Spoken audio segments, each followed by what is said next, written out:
اعوذ باللہ من الشیطان الرجیم بسم اللہ الرحمن الرحیم۔ السلام علیکم ورحمۃ اللہ وبرکاتہ۔ تمام طلباء کرام اور تمام سننے والوں کو ہماری تفسیر کی کلاس میں خوش آمدید۔ آج ایک نئی آیت کے ساتھ اور اس کی تفسیر کے ساتھ آپ کی خدمت میں حاضر ہیں۔ امید ہے تمام ہمارے سننے والے خیریت سے ہوں گے۔ آج سورۃ البقرہ کی آیت نمبر 189 یعنی 199 نمبر آیت جو ہے اس کا ہم نے انتخاب کیا ہے اور اس کا ہم ترجمہ اور تفسیر جو ہے وہ پڑھیں گے۔ اللہ تبارک و تعالی جل شانہ ارشاد فرماتے ہیں یسألونک عن الاہلہ، سوال کرتے ہیں وہ آپ سے، اہلہ کا معنی ہوتا ہے چاند، یعنی وہ آپ سے سوال کرتے ہیں نئے چاند کے بارے میں۔ نئے چاند اہلہ کہتے ہیں۔ قل ہی مواقیت للناس والحج، اور آپ صلی اللہ علیہ وسلم فرما دیں۔ اب یہاں پر میں تھوڑا سا وقت لینا چاہوں گا اپنے طلباء کو اور اپنے سننے والوں کا کہ جو قاف پیش لام قل موٹے کاف کے ساتھ ہوتا ہے، اس کا معنی ہوتا ہے آپ صلی اللہ علیہ وسلم فرما دیں، اے محبوب صلی اللہ علیہ وسلم فرما دیں۔ لیکن بعض ایسے لوگ ہیں اور ایسے بے ادب مترجم ہیں، ترجمہ کرنے والے ہیں، جنہوں نے کہا تو کہہ دے، اس طرح کے الفاظ کہہ دیجئے۔ تو یہ انبیاء کرام اور خصوصاً جو انبیاء کے سردار ہیں ان کے لیے ایسے الفاظ بولنا، اگر ہم اپنے ابے کو بھی کہیں کہ تو یہ کہہ رہا ہے تو ابو کو بھی اچھا نہیں لگے گا، یا امی کو کہیں کہ تو کیا کہہ رہی ہے، ان کے لیے بھی آپ کا جو الفاظ وہ استعمال کرنے چاہیے۔ ابو جی آپ نے ایسے کہا، امی جی آپ نے، یا استاد جی آپ نے ایسے کہا، تو ایسے الفاظ بولنے چاہیے۔ اور مجھے تو سمجھ نہیں آتی کہ ان کو کس نے ترجمہ کرنے کی اجازت دی ہے کہ جو اس طرح کا ترجمہ کرتے ہیں کہ قل کا معنی تو کہہ دے۔ تو اس طرح کا جو ترجمہ ہے وہ کبھی آپ نے، ہمارے شاگردوں نے اور ہمارے بچوں نے نہیں کرنا۔ اور جب قرآن پاک لینے کے لیے جائیں اور ترجمے والا قرآن پاک خریدیں تو دیکھ لیں کہ اس میں قل کا معنی تو کہہ دے والا ترجمہ تو نہیں ہے، نہیں تو جو اعلیٰ حضرت نے ترجمہ کیا ہے کہ اے محبوب صلی اللہ علیہ وسلم آپ فرما دیجئے، تو ایسے ترجمے کا انتخاب کیا کریں۔ تو اللہ فرماتا ہے قل ہی، اے محبوب علیہ الصلاۃ والسلام آپ ان کو فرما دیں، یعنی کس کو فرما دیں؟ اپنے صحابہ کرام کو، کہ مواقیت للناس والحج، یعنی یہ جو چاند ہے یہ اوقات بتاتا ہے لوگوں کو، اور اوقات جو ہے وہ بتاتا ہے، اور والحج، اور حج کا جو وقت ہے وہ لوگوں کو بتاتا ہے۔ آگے فرمایا وَلَيْسَ الْبِرَّ، اور نہیں ہے نیکی بِأَن تَأْتُوا الْبُيُوتَ مِن ظُهُورِهَا، کہ تم اپنے گھروں میں داخل ہو، ظہورها، ظہور کہتے ہیں پچھواڑے سے، یعنی پیچھے والی جو سائیڈ ہوتی ہے، وَلَكِنَّ الْبِرَّ مَنِ اتَّقَىٰ، لیکن نیکی کیا ہے، وہ پرہیزگاری ہے، اللہ سے ڈرنا ہے۔ وَأْتُوا الْبُيُوتَ، اور اپنے گھروں میں آؤ، من ابوابها، ان کے دروازوں سے، واتقوا اللہ، ڈرو اللہ سے، لعلکم تفلحون، تاکہ تم فلاح پا جاؤ۔ اب یہ ایک آیت ہے اور اس کے اندر 2-3 موضوع ہیں، تو اب ان 2-3 موضوع پہ ہم تھوڑی تھوڑی گفتگو کرتے ہیں۔ سب سے پہلے جو سوال ہے وہ چاند کا ہے۔ اب یہ آیت کا شان نزول کیا ہے؟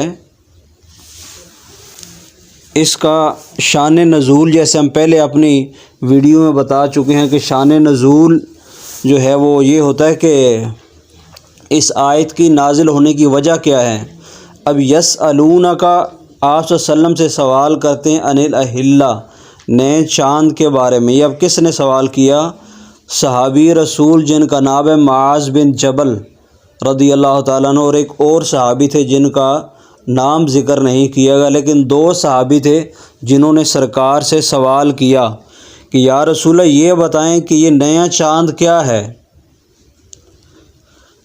تو میرے مصطفیٰ کریم علیہ السلام نے جو ہے چاند کے گھٹنے بڑھنے کے متعلق سوال کیا۔ اس کے جواب میں چاند کے گھٹنے بڑھنے کے سبب کے بجائے اس کے فوائد بیان فرمائے گئے، یعنی اللہ نے پھر یہ آیت نازل فرمائی جب ان صحابیوں نے حضور سے سوال کیا تو اس کے فوائد کیا ہیں اور اس سے انسان جو ہے کیسے فائدہ حاصل کر سکتا ہے۔ کل ہی مواقیت، محبوب علیہ السلام فرمائیں کہ یہ لوگوں کو وقت بتاتا ہے۔ اب افسوس کیا ہے یہاں پہ مجھے کہ ہم نے اس چاند کے وقت کے بجائے، یعنی جس طرح چند ایک مہینے ہیں پیارے بچوں کہ ہمیں پتہ ہے کہ یہ فلاں مہینہ ہے، اس کے علاوہ ہمیں اسلامی مہینوں کے نام ہی نہیں پتہ۔ جنوری، فروری، مارچ، اپریل ہمارے سکولوں میں ہمیں یاد کرواتے ہیں، لیکن کتنا افسوس ہے کہ ملک کا نام ہے اسلامی جمہوریہ پاکستان، اور اسلامی مہینوں کے بچوں سے اگر نام پوچھے جائیں 12 تو ان کو وہ تک یاد نہیں ہوتے، اور ملک کا نام ہے اسلامی جمہوریہ پاکستان، یعنی اسلام کے نام پہ بننے والا ملک، اور بچوں کو جو ہے اسلامی مہینوں کے نام تک یاد نہیں۔ تو اب یہ چاند کے حساب سے تو جو سارے مہینے ہیں ان سے ہم نے کیسے اس کے ساتھ چلنا ہے، وہ تو تب ہی ہم چل سکیں گے جب ہمیں اسلامی مہینوں کے نام پتہ ہوں گے۔ اور اسلامی مہینے جو ہیں ان میں صرف ہماری عوام کو محرم کا پتہ ہوتا ہے، کیونکہ اس پہ جو ہے اہل تشیع حضرات وہ جلوس نکالتے ہیں، یا وہ غم کا مہینہ ہے، اس میں جو ہم شادی وغیرہ ہے وہ نہیں کرتے، اس لیے لوگوں کو پتہ ہوتا ہے کہ یہ محرم کا مہینہ ہے۔ پھر محرم کے بعد صفر کا مہینہ آتا ہے، اس مہینے کے بارے میں بھی لوگوں نے بڑی باتیں بنا رکھی ہیں، اس میں شادی نہیں کرنی چاہیے، کوئی منگنی، کوئی اس طرح کا کوئی معاملات طے نہیں کرنے چاہیے، معاذ اللہ استغفر اللہ کہ یہ کوئی مہینہ نحوست والا ہے، اس کو ایسے ہم نے غلط قرار دیا ہوا ہے۔ تو اس کے بارے میں بھی اپنی اصلاح کرنی چاہیے۔ مہینے دن سارے اللہ کے ہیں۔ اور اس کے بعد پھر ربیع الاول کا مہینہ آتا ہے، اس میں کیونکہ حضور کی آمد کا مہینہ ہے، لائٹنگ وغیرہ ہوتی ہے، گلیاں سجتی ہیں، تو ہمیں پتہ چلتا ہے۔ پھر اس کے بعد تو ایک ایسی سمن بکمن عوام ہو جاتی ہے، کسی کو کوئی نہیں پتہ کہ ابھی ربیع الثانی ہے، جمادی الاول ہے، جمادی الثانی ہے، ٹھیک ہے، شعبان ہے، پھر آگے ایک مہینہ جب آتا ہے رمضان کا، ٹھیک ہے، تو پھر مسلمانوں کو پتہ چلتا ہے۔ پھر اس کے بعد جو ہے ذی القعدہ، پھر آگے حج کا مہینہ جب بڑی قربانی گوشت کا مہینہ آتا ہے تو پھر کسی لوگوں کو کچھ پتہ چلتا ہے۔ تو اس طرح لوگوں کو اسلامی مہینوں کے نام بھی نہیں پتہ، تو وہ کس طرح جو ہے نا اسلامی تاریخ سے یا جو چاند ہے اس سے فائدہ اٹھائیں گے۔ تو کوشش کریں جتنے بھی سننے والے ہیں ہمارے، وہ کم از کم جو ہے یہ اسلامی نام یاد کریں، اور ہمارے جو بچے ہیں وہ لازمی یاد کریں، ہمارے اسٹوڈنٹ، کیونکہ ہو سکتا ہے اس دفعہ پیپر میں یہ بھی ہم سوال دے دیں کہ 12 مہینے اسلامی مہینوں کے جو ہیں وہ نام درج کریں۔ اس لیے آپ سارے بچے جو ہیں وہ یہ نام جو ہے وہ یاد کر کے رکھیں۔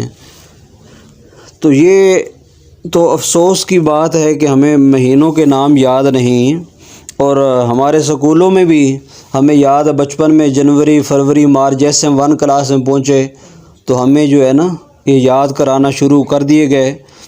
تو اب اس سے اور بھی صرف چاند سے یہاں پر تو ذکر ہے نا کہ لوگوں کو وقت پتہ چلتا ہے اور حج کا وقت پتہ چلتا ہے، تو اس کے علاوہ بہت سارے ایسے معاملات ہیں جیسے زراعت، اب جو کھیتی باڑی ہے، لیکن اب کھیتی باڑی جہاں تک انڈیا اور پاکستان کا تعلق ہے تو ہم یہاں پر جو پنجابیوں کے جو مہینے بنائے ہوئے ہیں، ٹھیک ہے، جس طرح ہاڑ، ساون، بھدر، اس طرح کے جو مہینے ہیں ان کے ساتھ چلتے ہیں، اور اس حوالے سے ہم جو ہے نا اپنی کھیتی باڑی کرتے ہیں۔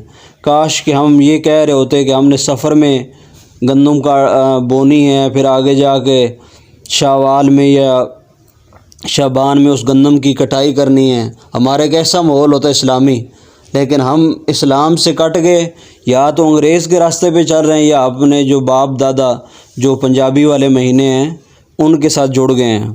لیکن فرمایا کہ زراعت، اسی طرح تجارت یعنی لین دین کے معاملات، روزے یعنی روزے بھی آپ کو پتہ ہے کہ رمضان کا چاند نظر آتا ہے تو ہم روزے رکھتے ہیں، یعنی اسے وقت عید کے اوقات، یعنی عید جس طرح شوال کا چاند نظر آتا ہے، کیونکہ ہماری عوام کو یہ بھی نہیں اکثر پتہ ہوتا کہ یہ کون سا چاند ہے، بس وہ کہتے ہیں یہ عید کا چاند نکلا ہے، بس اب بازاروں میں پہنچ جاؤ اور جو ہے نا خریداری شروع کر دو، ٹھیک ہے، اور شیطان آزاد ہو گیا، اب خوب جو ہے نا گناہ کرو۔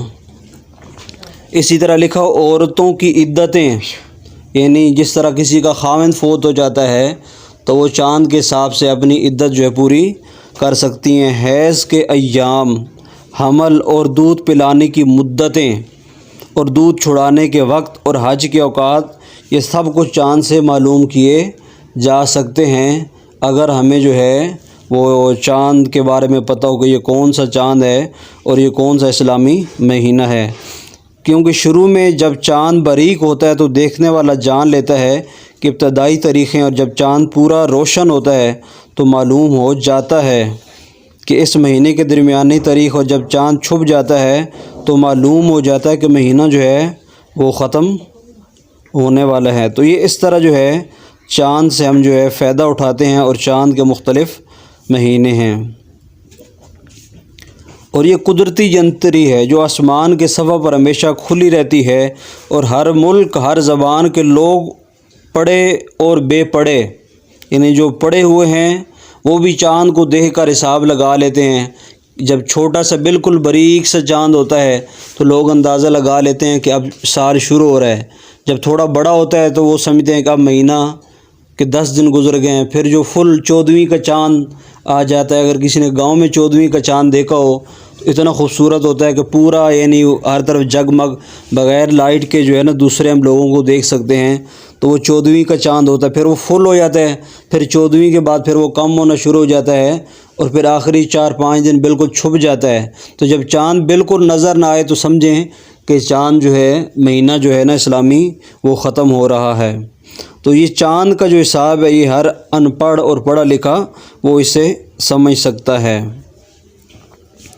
آگے فرمایا کہ وَلَيْسَ الْبِرَّ، اور نہیں ہے نیکی کہ تم داخل ہو اپنے گھروں میں جو ہے پچھلی سائڈ سے۔ اب اس کا مطلب کیا ہے؟ اس آیت کے حصے میں اور اس کا شان نزول یہ ہے کہ زمانہ جاہلیت میں لوگوں کی یہ عادت تھی کہ جب وہ حج کے لیے احرام باندھ لیتے تو اپنے مکان میں اس کے دروازے سے داخل نہ ہوتے، اگر ضرورت ہوتی تو پچھلی دیوار توڑ کر آتے اور اس کو نیکی سمجھتے۔ اس پر یہ آیت نازل ہوئی کہ یہ کوئی نیکی نہیں کہ تم گھروں کے پیچھے سے آؤ، اصل نیکی تقوی، خوف خدا اور احکام الہی کی اطاعت ہے۔ تو اب اس سے کیا معلوم ہوا کہ جو کام ہم خود سے دین میں داخل کر لیتے ہیں اور خود سے گھاڑ لیتے ہیں اور وہ دین نہ ہو، وہ اسلام نہ ہو، تو وہ حقیقی دین نہیں ہے۔ تو اس لیے اللہ نے فرمایا کہ جو تم حج کے لیے احرام باندھ لیتے ہو اور پھر تم اپنے گھر میں آنا چاہتے ہو، یہ اب ان لوگوں کے لیے جو مکہ کے تھے، جو ادھر کے تھے، وہ لوگ ایسا کرتے تھے۔ اب پاکستان کا بندہ احرام باندھ لے حج کا تو وہ پھر واپس تو نہیں اپنے گھر میں داخل ہوگا۔ یہ جو وہاں کے مکہ کے رہنے والے لوگ تھے، وہ اب کسی کام کے لیے گھر جانا پڑتا تو وہ سمجھتے کہ دروازے سے جانا یہ نیکی نہیں ہے، گھر کے کسی پچھلی سائڈ سے یعنی کسی دیوار کو توڑ کے اور وہاں سے داخل ہونا یہ نیکی ہے۔ تو پھر اللہ نے ان کو منع فرمایا، کیونکہ یہ کفار کے زمانے میں کچھ عقائد تھے، تو پھر اللہ نے منع کر دیا کہ یہ کوئی نیکی نہیں ہے، نیکی یہ ہے کہ اللہ سے ڈرتے رہیں۔ اب اس سے یہ بھی معلوم ہوا کہ کسی چیز کو بغیر ممانت کے ناجائز سمجھنا جو ہلاک کا کام ہے، اپنی طرف سے غلط قسم کی رسمیں اور پابندیاں لگانا جائز نہیں۔ بہت سے کام ویسے جائز ہوتے ہیں لیکن اپنی طرف سے شرعاً ضروری سمجھ لینے سے ناجائز ہو جاتے ہیں۔ جیسے مسلمان فوت شدگان کے سال ثواب کے لیے صوم یعنی تیسرا چالیسواں وغیرہ کرتے ہیں، ویسے کریں تو جائز ہے، لیکن اگر یہ سمجھ کر کریں کہ یہ کرنا ضروری ہے یا دوسرے اور چالیسویں یا دن ہی کرنا ضروری ہے تو ناجائز ہے۔ یوں ہی صوم اور چالیسویں وغیرہ جائز ہیں، انہیں اپنی طرف سے ناجائز کہنا بھی حرام ہے، اور یہ جو ہے اچھی بات نہیں ہے۔ تو اب اس سے یہ پتہ چلا کہ کچھ لوگ جو ہیں وہ جس طرح تیسرا ہے یا چالیسواں ہے ان کو ضروری نہیں سمجھتے اور کہتے ہیں کہ اس کو کرنا گناہ ہے، اب وہ لوگ بھی غلط ہیں۔ اور جو لوگ یہ کہتے ہیں کہ ان کا تیسرے دن ہی کرنا ضروری ہے، چالیسویں دن ہی کرنا ضروری ہے، وہ بھی غلط ہیں۔ یہ سال ثواب کرنا یہ جائز ہے، لیکن اگر چالیسویں کی جگہ 41ویں دن کر لیا جائے تب بھی کوئی بات نہیں، اور اگر 40 کے بجائے 39ویں دن کر لیا جائے تب بھی گناہ نہیں ہے۔ تو اب اس کو یہ سمجھنا کہ اسی دن کرنا ضروری اور لازمی ہے، اگر ایک دن آگے چلا گیا تو یہ کچھ کام گڑبڑ ہو جائے گا۔ تو لہٰذا ہمارے مسلمان بھائیوں کو غور و فکر کرنی چاہیے، اور جو ایسے لوگ ہیں جو کہتے ہیں کہ بالکل کرنا ہی نہیں چاہیے، تو ان کو بھی یہاں یہ سوچنا چاہیے کہ جب اللہ نے کسی چیز سے منع نہیں کیا تو پھر تم کیسے لوگوں کو منع کر رہے ہو۔ تو یہ تھا آج کا سبق۔ اللہ تعالیٰ کی بارگاہ میں دعا ہے کہ اللہ تعالیٰ جو ہے ہمیں حق سچ والے راستے پہ چلنے کی توفیق دے، اور ہمارا یہ جو نیکی کا میسیج یا پیغام ہے اللہ تعالیٰ اس کو دور دور تک پہنچائیں، اور زیادہ لوگوں کو ہمارے جو علم ہے اسے اللہ فائدہ پہنچائے۔ انشاءاللہ ایک نئی ویڈیو کے ساتھ، ایک نئے موضوع کے ساتھ کل آپ کی خدمت میں دوبارہ حاضر ہوں گے۔ تب تک کے لیے اللہ حافظ۔